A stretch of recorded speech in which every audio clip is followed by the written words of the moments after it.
realizamos uma live com o Dr. Renato Ramalho, diretor cultural da APMPA, que falou sobre a importância da advocacia pública no enfrentamento à Covid-19. Vamos conferir? Olá, Seja Rejane. bem-vindo, doutor Renato. Tivemos um probleminha aqui na conexão, mas estamos então conversando. Está me ouvindo bem? Estou ouvindo perfeitamente. Tudo bem? Vou então falar para os nossos telespectadores, nossos apoiadores, os nossos parceiros do programa Momento Jurídico, o seu currículo. O senhor que chegou há pouco, né, de Pernambuco, não faz 2 anos ainda, é mestre em Direito do Estado pela UFPE, a Universidade Federal de Pernambuco, doutorando em Direito Financeiro pela USP, há 2 anos, então, praticamente, está em Porto Alegre, onde é procurador municipal, coordenador da Força-Tarefa da Procuradoria-Geral do Município para o combate à Covid-19 e diretor cultural da APMPA, Associação dos Procuradores do Município de Porto Alegre. Tudo bem? O nosso assunto de hoje, então, é a importância da advocacia pública no enfrentamento à Covid-19. E eu já vou fazer direto uma pergunta para o senhor, doutor Renato. Como tem sido o trabalho da advocacia pública neste momento tão complexo que estamos vivendo com o confrontamento à Covid-19? Rejane, em primeiro lugar, gostaria de saudar a você, a toda a sua equipe, a todos que estão nos ouvindo e nos assistindo nessa inusitada forma de transmitir, de fazer comunicação. Há um certo tempo que a gente não fazia uma entrevista, então fico muito satisfeito e feliz de estar novamente trocando essa ideia contigo, especialmente por ser um canal que sempre valoriza tanto a advocacia pública, especialmente a advocacia pública municipal aqui em Porto Alegre. Bem, Rejane, vivemos tempos desafiadores, né? E são momentos que nos impulsionam a encontrar novos mecanismos, novas formas de atuação mais eficazes, mais efetivas, de acordo com as necessidades que estamos vivendo. Sim. Nesse contexto, a advocacia pública, que, na verdade, é uma das atividades essenciais à justiça, e entenda-se justiça como aquelas atividades vinculadas à garantia de todo o sistema de justiça brasileiro, a advocacia pública, então, se destaca pela orientação e também pela defesa do poder público, fazendo, então, uma defesa da população através dos entes federativos. A advocacia pública tem, então, 2 formas de atuação, basicamente. Uma na esfera judicial e outra na esfera consultiva. Na esfera judicial, fazendo a defesa do ente público. Então, quando a Procuradoria-Geral do Município de Porto Alegre vai a juízo fazer um requerimento ou defender um ato municipal em juízo, está, na verdade, defendendo o ente público, mas também o interesse público municipal. Da mesma forma, do ponto de vista consultivo e administrativo, a advocacia pública faz todo o assessoramento e a orientação jurídica dos gestores, no âmbito federal, do presidente da República, dos ministros, no âmbito estadual e municipal, respectivamente, do governador, dos secretários, do prefeito e dos secretários municipais. Fora toda a administração indireta. Então, há uma profunda ligação entre a advocacia pública e o regime democrático, né? Então, a gente contribui para viabilizar aquelas políticas públicas que foram escolhidas e foram as vencedoras na proposta de governança vencedora no pleito eleitoral. Então, a advocacia pública tem uma atuação muito importante em concretizar os anseios da população. Formamos, inclusive, uma força-tarefa no âmbito da Procuradoria-Geral do Município para dar mais celeridade, mais agilidade naquelas demandas jurídicas urgentes do município de Porto Alegre. Fazemos, então, tanto a defesa judicial do município no que se refere ao coronavírus, como também a orientação aos gestores, aos secretários, em relação às normas municipais que vêm sendo editadas, né, para o controle sanitário, para o controle epidemiológico, né, para o combate à pandemia. Também fazemos a orientação em relação às contratações públicas, em relação a minutas de projetos de lei e minutas de decretos. Todos esses decretos municipais, Regiane, que você vem vendo aqui em Porto Alegre, todos eles passam pela Procuradoria, especialmente ali o núcleo da Força-Tarefa, né? E todas essas medidas vinculadas ao coronavírus, à construção de hospitais, agora em um regime de doação com a iniciativa privada, toda a questão do monitoramento em relação ao isolamento social, todos aqueles protocolos de saúde, a Procuradoria de Porto Alegre vem, então, atuando em conjunto com outras áreas do município, especialmente a Secretaria Municipal de Saúde, a quem eu faço questão de homenagear pelo belo trabalho que vem fazendo aqui na cidade. Qual o impacto do isolamento da Covid-19 está trazendo para a rotina de trabalho de todos os procuradores municipais? Então, do ponto de vista dos colegas que estão na área judicial, considerando que a grande maioria dos processos são eletrônicos hoje em dia, temos a implantação, na verdade, em todo o município, né, do teletrabalho. E vem se mostrando um mecanismo muito eficiente de redução de custo para a administração pública e de aumento da produção, já que é um trabalho intelectual, então exige que você tenha concentração, exige que você tenha um zelo na elaboração de suas manifestações. Esse teletrabalho vem, então, ampliando para a produtividade da Procuradoria. Por outro lado, não podemos esquecer também que muitas atividades dos procuradores, principalmente quem está na parte consultiva ou vinculado ao gabinete do Procurador-Geral, há um trabalho muito de corpo a corpo com os gestores municipais, com os secretários, com o próprio gabinete do prefeito, os diretores das diversas áreas do município, e muitas vezes muitas orientações são dadas em reuniões. Como avalia esta situação atual, então? Regiane, a Constituição de 88 trouxe inúmeras atribuições aos municípios, né? Houve, então, uma municipalização das políticas públicas. Por outro lado, não houve a correspondente previsão de receitas para que o município possa concretizar de forma adequada essas políticas públicas descentralizadas. Então, diante disso, o que vem acontecendo ao longo das últimas décadas, na verdade, é uma forte pressão da população, dos setores sociais, para que o município execute políticas públicas cada vez mais eficazes, quando, por outro lado, os municípios têm suas receitas cada vez mais limitadas. Por isso que se fala em um novo pacto federativo. Inclusive, recentemente tivemos a aprovação da lei de ajuda da União para estados e municípios, e aqui eu coloco muitas aspas, né, nesse termo ajuda da União, porque se você analisar a Constituição Federal, você vai ver que a União ela tem não a faculdade, mas a obrigação de auxiliar financeiramente os estados e principalmente os municípios quando especialmente se refere ao assunto saúde. A União é a única que tem o poder de se endividar da forma apropriada, de adotar uma política econômica que traga recursos públicos para a ponta, né? Então, a União tem essa obrigatoriedade. Por isso eu faço questão de registrar que não há que se falar em ajuda a estados e municípios, mas apenas a concretização de uma das vertentes do Pacto Federativo. E vale destacar também, Regiane, que no âmbito das ações judiciais que a gente vem analisando, vem se deparando, no âmbito dos pareceres jurídicos em diversas esferas, estamos vivendo um período muito importante para consolidar a competência municipal no âmbito do ordenamento jurídico brasileiro.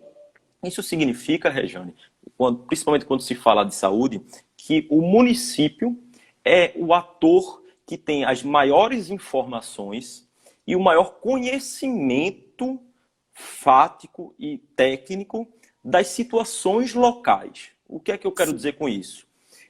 Quem tem o poder e o respaldo técnico para editar normas no âmbito local, normas sobre abertura ou fechamento de estabelecimentos, normas sobre o uso de parques, sobre o transporte público municipal, sobre até mesmo as igrejas, os templos. Quem tem os dados são os municípios. Então, compete aos municípios a proteção da população. Nós, profissionais do direito, eu sempre costumo dizer isso, temos que ser mais humildes, nos abrir para as outras áreas, fazer um diálogo de fontes, fazer um diálogo científico com outras áreas, saúde, mobilidade, infraestrutura. Nós temos que estar abertos a outras visões. O direito não existe por si só. E no ponto de vista da atuação da advocacia pública, isso ficou muito evidente nessa pandemia, né? Então, estamos no dia a dia ali com o secretário de saúde, os órgãos técnicos de saúde, a vigilância sanitária, o setor de transporte público, o setor de obras, o setor do meio ambiente. Então, você vê que houve um entrelaçamento das relações entre a advocacia pública com outros setores, com outras áreas. Então, eu acho que é uma missão, uma lição que fica, especialmente para a advocacia pública, nesses tempos, é que nós temos que atuar com maior multidisciplinariedade, ou seja, estarmos abertos e dialogando de forma mais próxima com outras ciências no âmbito do poder público. E vale registrar, Rejane, que a advocacia pública foi reconhecida como uma atividade essencial, não só no decreto federal, que visa a regulamentar as condições de abertura dos estabelecimentos sobre essa época de coronavírus, como também no decreto aqui do Rio Grande do Sul, né, o decreto estadual e o decreto municipal. Então isso destaca, isso consolida então a posição de destaque da advocacia pública nesses tempos de pandemia. Sim. Quando terminar essa crise toda que estamos vivendo, vocês procuradores municipais de Porto Alegre, têm algum projeto para o que vai acontecer após essa crise? Porto Alegre, a capital gaúcha, não pode ser comparada com um município do interior que às vezes sequer chegou a Covid lá, né? Então, o fato e no âmbito das procuradorias, da advocacia pública, nós nos debatemos e enfrentamos muito essa questão. Qual a competência do município diante dessa crise? E estamos desenvolvendo esse entendimento, consolidando no âmbito dos tribunais, que é o município o principal ator, então, para editar essas medidas restritivas e de controle à pandemia. Muitas vezes a gente se depara até mesmo com diferenças entre decretos municipais, com decretos estaduais e com decretos federais. E, pela nossa experiência no dia a dia, nos últimos meses, estamos vendo que o Judiciário, inclusive o Supremo Tribunal Federal, já consolidou o entendimento de que compete aos gestores locais a edição de normas que versem sobre as peculiaridades locais no que se refere ao coronavírus. Sabemos que essas crises, né, que acontecem, principalmente essa da Covid-19 que nós estamos enfrentando, são períodos muito difíceis, mas que trazem também evolução e aprendizado. Como o senhor está vendo? Como o senhor já observou algum aspecto nesse sentido de aprendizado, de que as coisas vão melhorar a partir daí? E o pós no âmbito da administração pública será crucial, né? Talvez nenhum agente sofra tanto com o pós do que o poder público, né? Então, o que fizemos? Para te trazer um exemplo, no âmbito dos contratos administrativos, no âmbito das parcerias, né? Você sabe que Porto Alegre, de vários anos para cá, já vem tendo, então, algumas dificuldades financeiras, como outros municípios têm. Então, nos preocupamos muito com a questão do controle dos gastos públicos. Fizemos, então, uma revisão, estamos fazendo, na verdade, uma revisão de todos os contratos e parcerias, a fim de reduzir, então, o déficit público, especialmente nessa crise, e também resguardando a administração pública mediante diversos entendimentos e construções jurídicas, no sentido de evitar que o poder público venha a ser demandado judicialmente por indenizações, por exemplo, depois que acabar essa pandemia. Então, toda medida jurídica que tomamos hoje é muito bem pensada, é muito bem planejada, para que não gere, então, um problema futuro. Como nesse caso que eu mencionei, das indenizações no âmbito dos contratos administrativos. Sobre esse grande trabalho, esse trabalho que o senhor está conduzindo muito bem, que é a força-tarefa, não é? Da PGE. Isso, Regiane. Eu gostaria de agradecer o espaço que você está nos dando para esclarecermos um pouco mais sobre o nosso trabalho. Mencionar que já trabalhamos com 5 projetos de lei, mais de 50 decretos no âmbito aqui de Porto Alegre, atuamos em mais de 50 ações judiciais, fizemos um trabalho, estamos fazendo um trabalho muito importante de diálogo com outras instituições, como o Ministério Público, tribunais de contas, fazendo mais de 70 horas de audiências e reuniões com esses órgãos de controle, exatamente visando alinhar os entendimentos, né? É um trabalho árduo, não é, doutor Renato? Bastante árduo. Isso. Mas que a gente vê o resultado efetivamente. Né? Porto Alegre, ela se encontra em uma das capitais com melhores índices de controle da doença. Porto Alegre vem sendo referência nacional no combate ao coronavírus. E muito desse êxito de Porto Alegre se deve à atuação da administração pública municipal, especialmente da advocacia pública, né? Fazendo toda a orientação jurídica na elaboração dos decretos, conferindo ao gestor público as alternativas jurídicas para que ele possa enfrentar essa crise da melhor forma possível e assim toda a sociedade, então, saia dessa situação o mais rápido possível.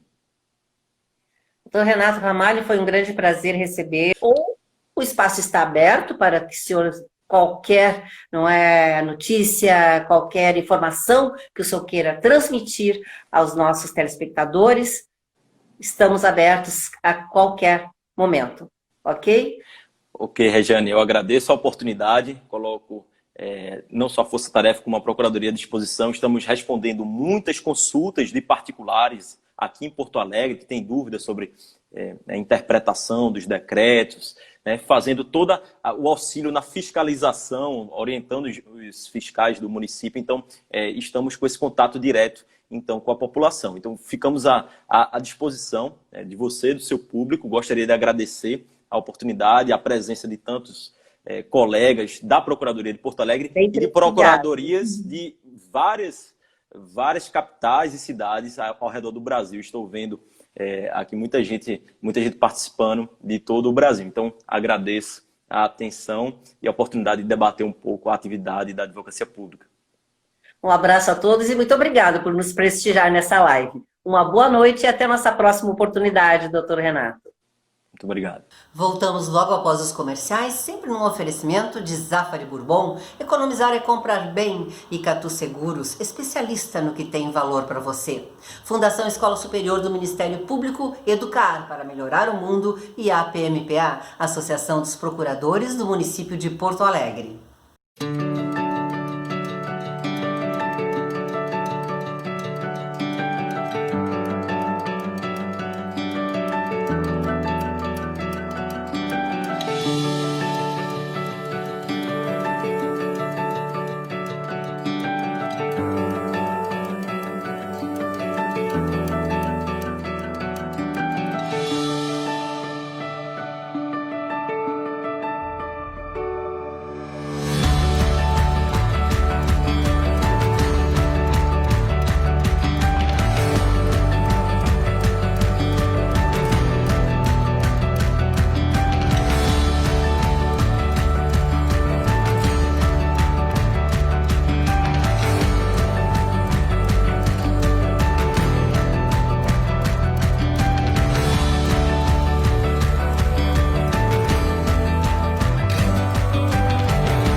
A Rio Grande Seguros e Previdência é uma seguradora gaúcha.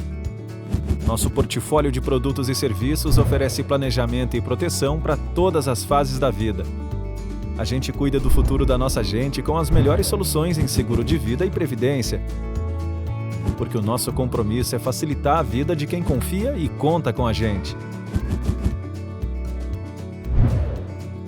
Rio Grande, o teu futuro começa agora.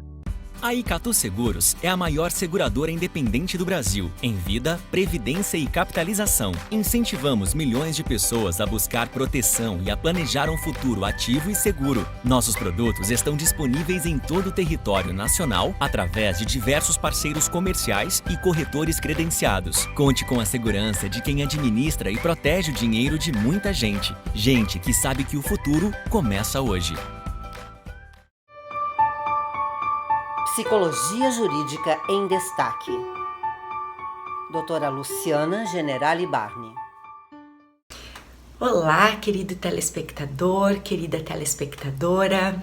É com muita satisfação que hoje eu estou inaugurando este novo espaço no programa Momento Jurídico. Um espaço que será dedicado a debater os temas da psicologia jurídica, a intersecção entre essas duas áreas do conhecimento, a psicologia e o direito, e todas as questões práticas a ela relacionadas. O meu nome é Luciana Generali Barni e eu atuo como psicóloga jurídica. Tenho as formações de psicologia e direito, mas a minha atuação se dedica à assistência técnica em processos judiciais, especialmente na área do direito de família. O papel do assistente técnico é algo sobre o qual eu falarei muito aqui neste espaço, porém hoje, para iniciar, eu gostaria de fazer uma introdução a respeito desse tema, que é a importância da participação do psicólogo nos processos de família. De que forma o psicólogo pode auxiliar o juízo e a tomada de decisão. Na verdade, toda vez que em um processo judicial é necessário o conhecimento técnico sobre alguma questão para a tomada de decisão, sejam os advogados, seja o Ministério Público ou o próprio juiz de ofício, pode solicitar uma avaliação pericial, que pode ser em qualquer área do conhecimento. Nós aqui vamos nos dedicar à área da psicologia. Um exemplo de uma situação em que praticamente sempre é solicitada a perícia é nas questões de guarda, regulamentação de convívio e principalmente quando existe suspeita de alienação parental. Então, ao juízo é chamado esse profissional perito psicólogo, que ele é de confiança do juiz, pode ser concursado junto aos tribunais ou então ser um profissional terceirizado. Essa pessoa vai realizar a avaliação psicológica ampla necessária para responder às questões legais levantadas no processo. O assistente técnico é um outro profissional da mesma área do conhecimento, no caso em que nós estamos falando psicólogo, que é, por outro lado, contratado pelas partes, junto aos seus advogados.